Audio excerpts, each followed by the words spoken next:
Just another brother with another humble question. Just another brother with another humble question. Welcome to A Brother with Questions. I am your host, B. Period. I appreciate you for joining me, man. Listen, man. This is going to be a reflection today about all the things I've been watching since the election.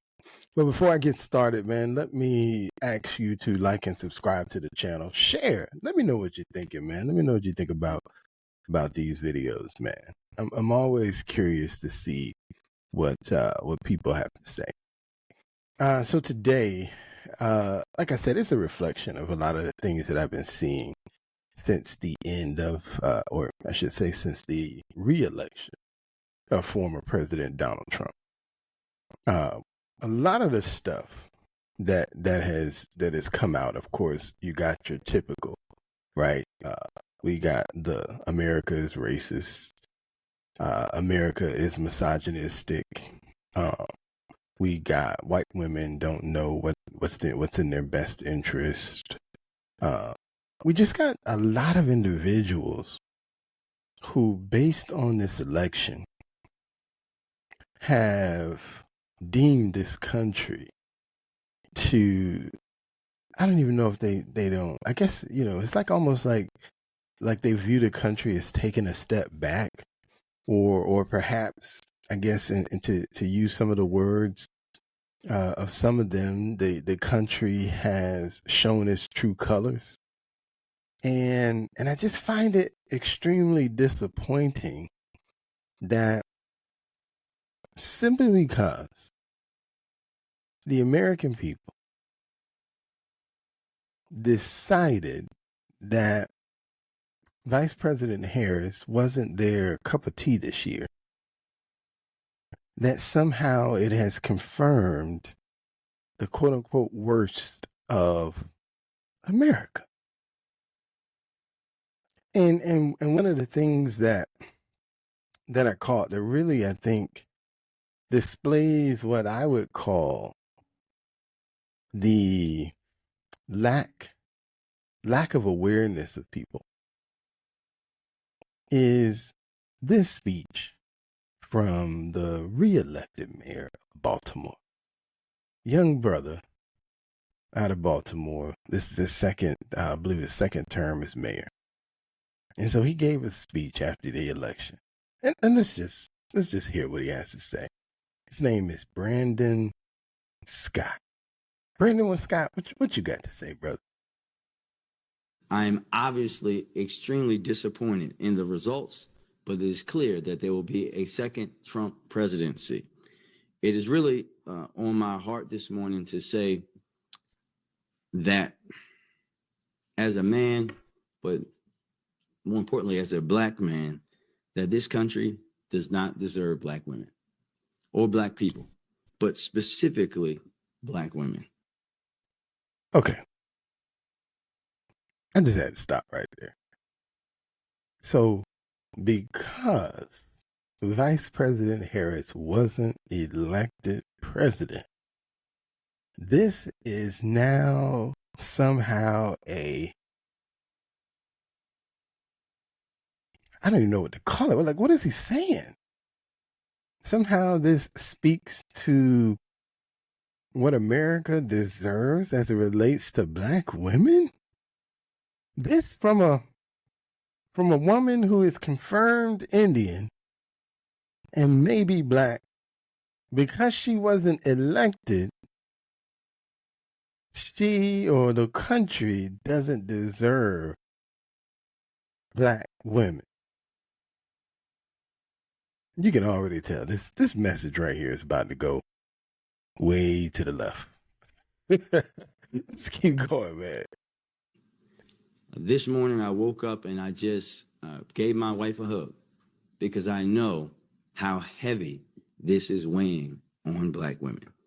And they have carried this country and saved this country too many times and continue to be the most disrespected human beings on the planet. And it, quite frankly, it disgusts me. Okay. Oh. This is not, I don't even blame him, because this is a talking point that exists much longer than him. I don't know how old he is, but he appears to be a young man. And so this is a talking point. So the country is disrespecting black women. The country, black women have saved this country so many times. And now black women have just gotten a slap in the face, all because Vice President Harris wasn't elected. One of the things that, and I know I'll probably get in trouble for saying this, but whatever. We have to stop the notion, I think, that somehow black women are saving this country. And I'm going to say this in all sincerity. Can somebody tell me? And what I mean by this is I'm talking about what are the significant moves that black women have done that quantify the statement black women have saved this country? That's my question. What is the significant move that black women have made that quantify that they have saved America?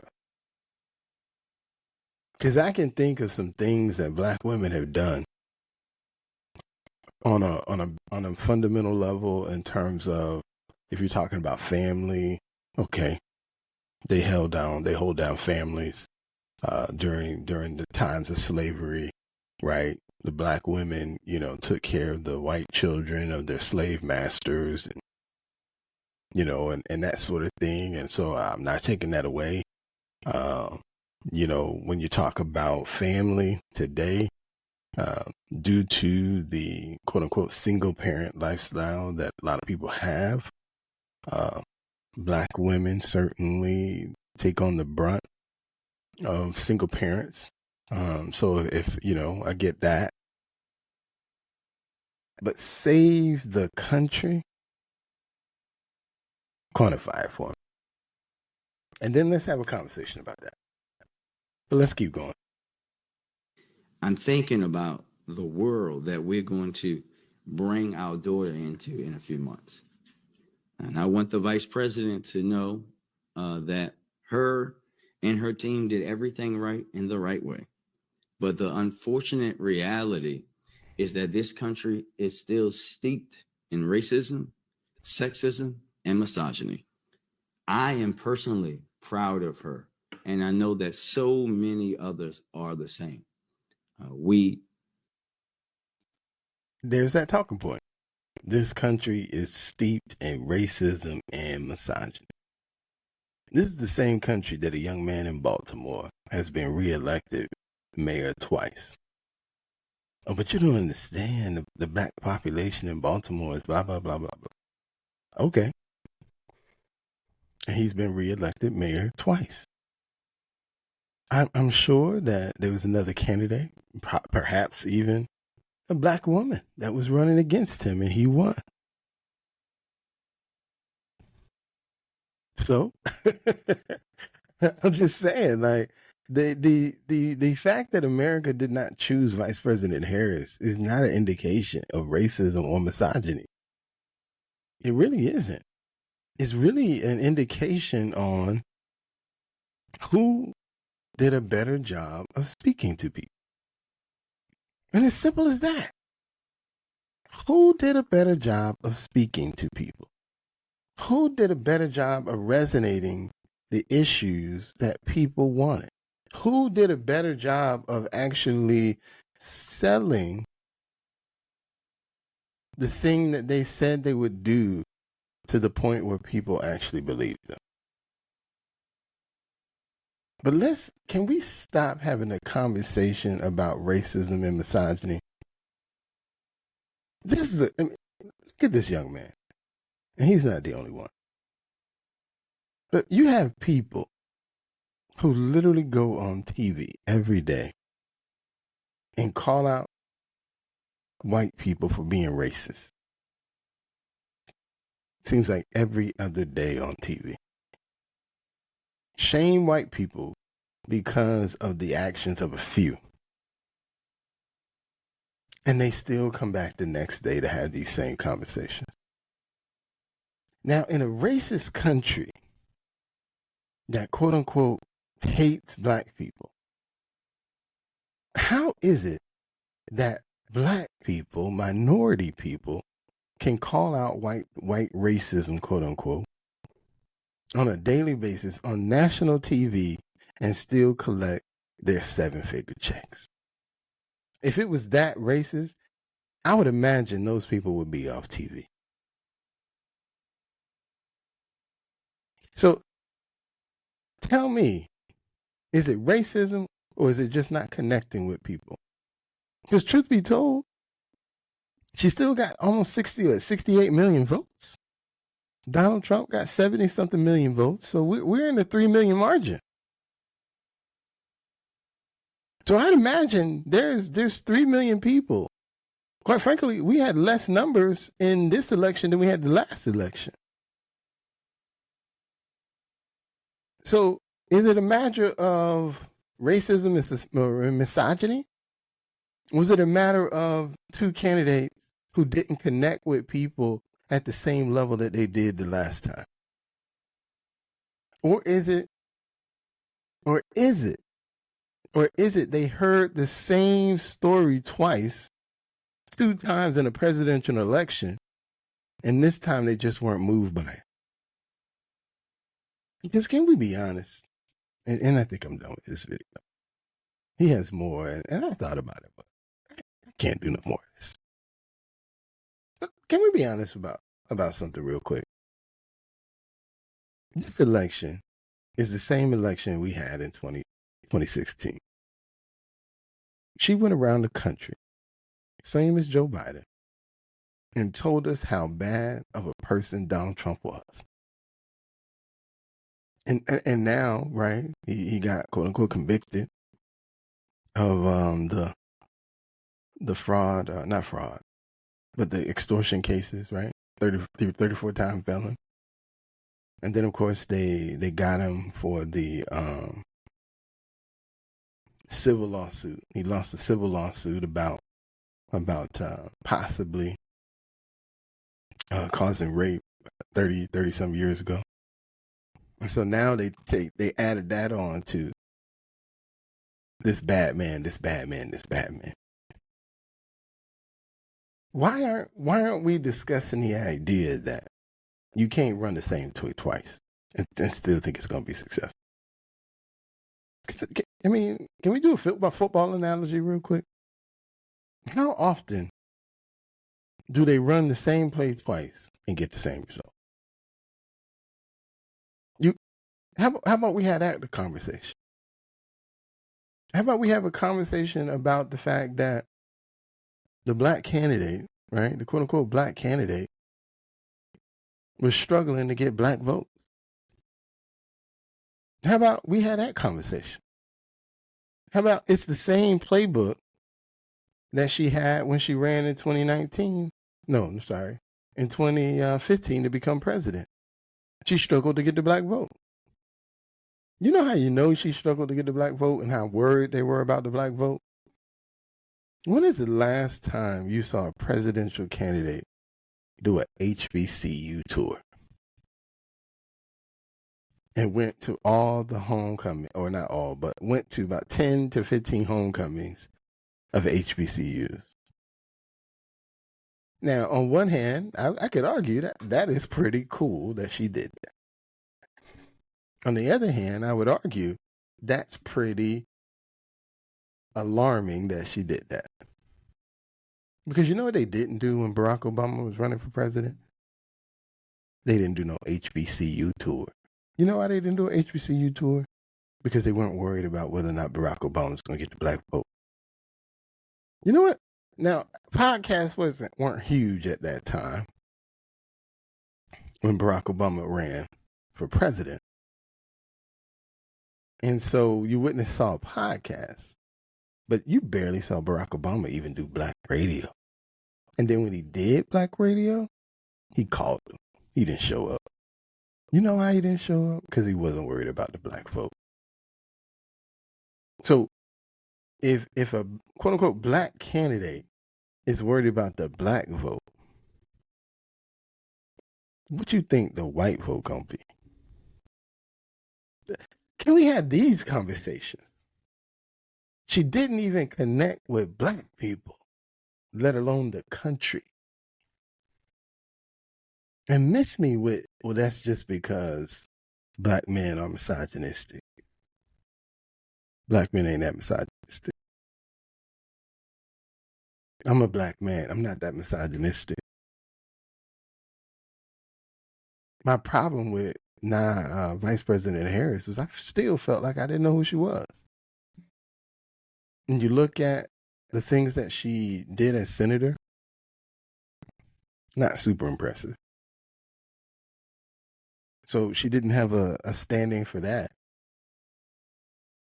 As attorney general, as a district attorney, you're not creating policy there. So, and then on top of that, you're bringing the cases and you're handling cases that were brought to you. It's not like you go chase cases as a prosecutor. I would have been more interested in to know what she did when she wasn't a prosecutor. What were the community things that she did? I don't know. I don't know what they were. She didn't talk about them. So when you come back as a candidate, the only thing we really have in terms of policy is what she did as vice president. And there, truth be told, they're not her policies, they're President Biden's policies. That's my honest opinion. Now, from what they told me she was in on every major decision that they ever made. So, okay, I guess they her policies too then, right? So if they are, then I'm looking at what is most important. The border. The border has been a problem, and the border was a bigger problem or a huge problem. Let's not call it bigger. I'm going to just say it was a continued huge problem during their presidency. And the only time they did anything about it was at the end of their presidency when they knew that it would be what's the word I'm looking for? Wouldn't there be an issue in terms of running again? A criticism, that's the word I should say. They knew it would be a criticism of their presidency, and so they came up with a bill, and unfortunately for them, they didn't pass it. And I don't want to hear, well, Donald Trump made all the Republicans vote against it. Okay, maybe he did, maybe he didn't. You know what it still doesn't, you know what it means, I should say? It means that you weren't able to pass the bill. But truth be told, in 2021, when y'all had office, and 2022, when y'all had office, if y'all really wanted an immigration bill, y'all probably could have got one through. That's right. It wasn't a priority then. When it comes to the economy, come on now. They can't win on that one. And I get it. I've listened to a lot of economists. Even my brother told me about this.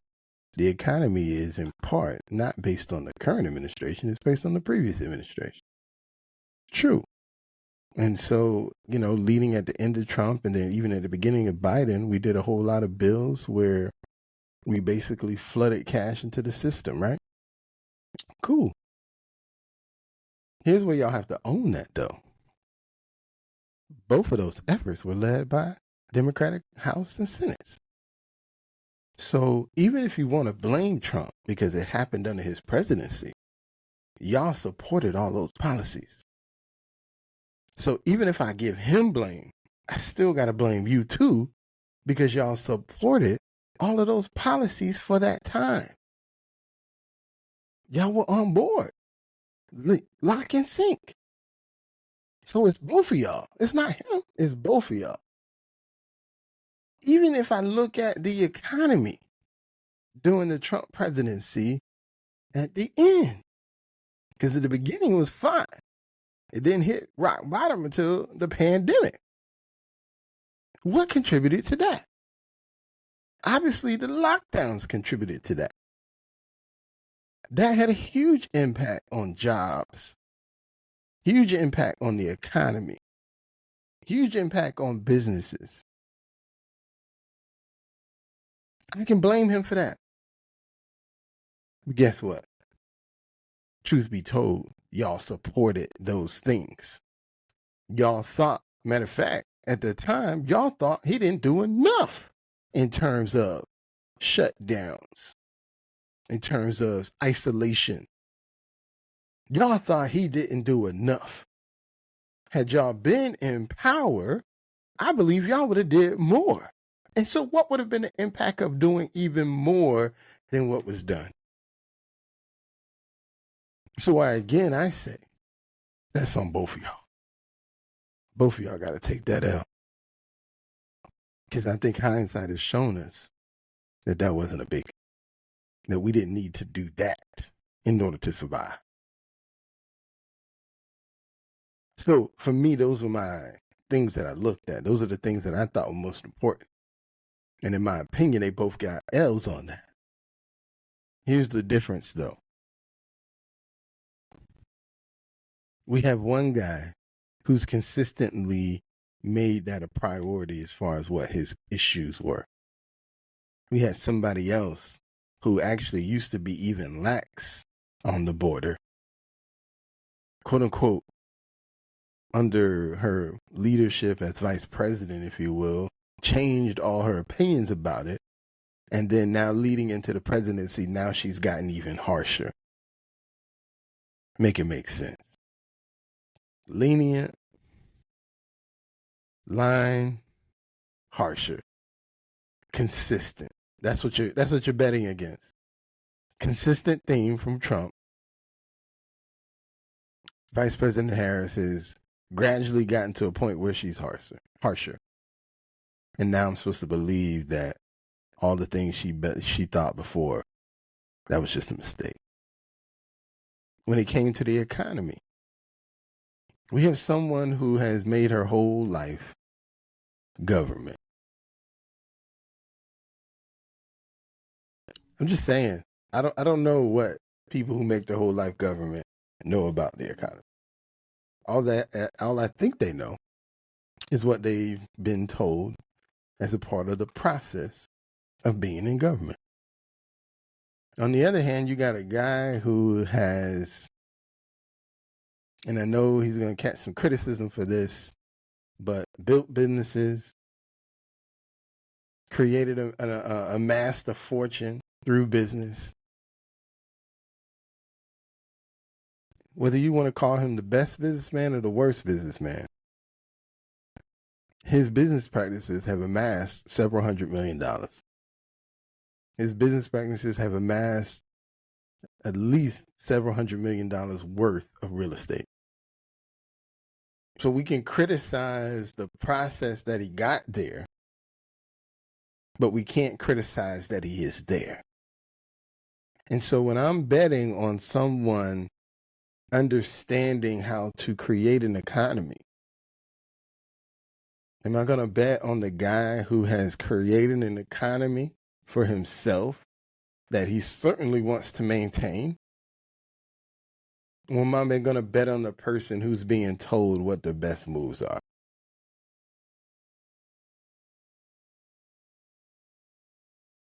And my last point that I want to talk about is the elephant in the room. He's a 34-time felon.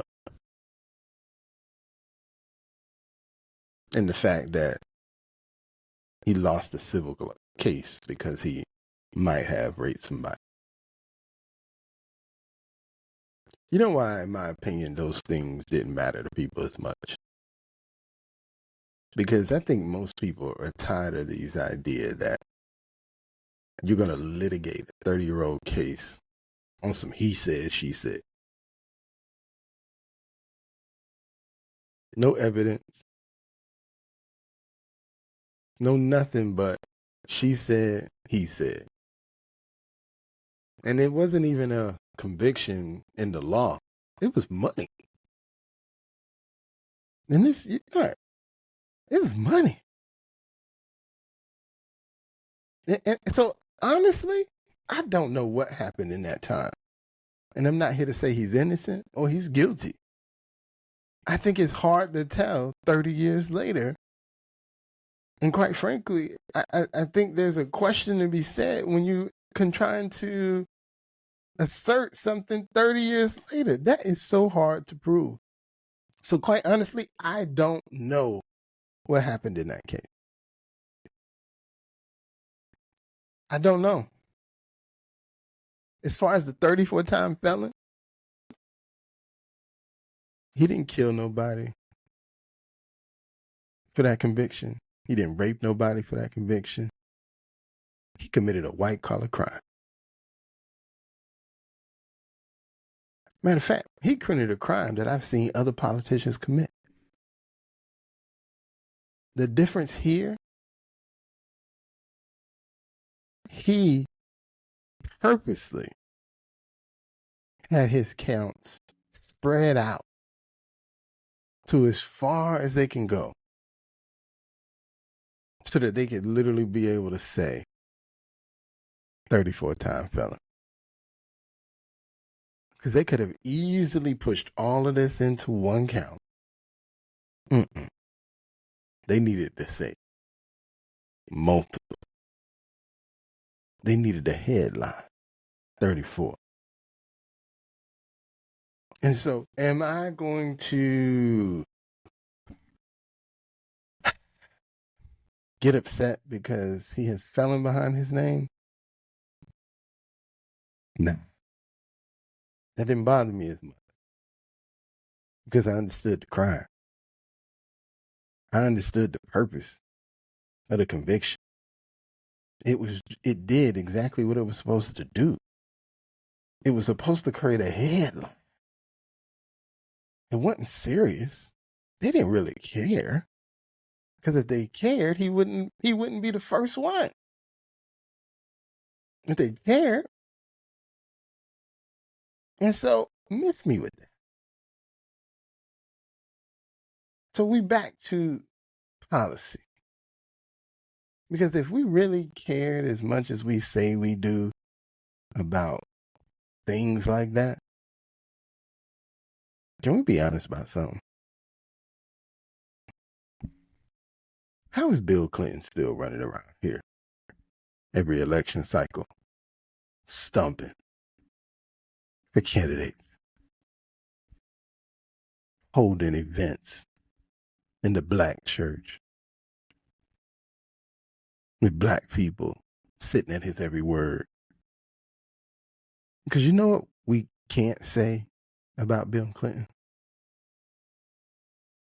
We don't know if he made that intern spill something on his dress. We know for sure everything that intern did.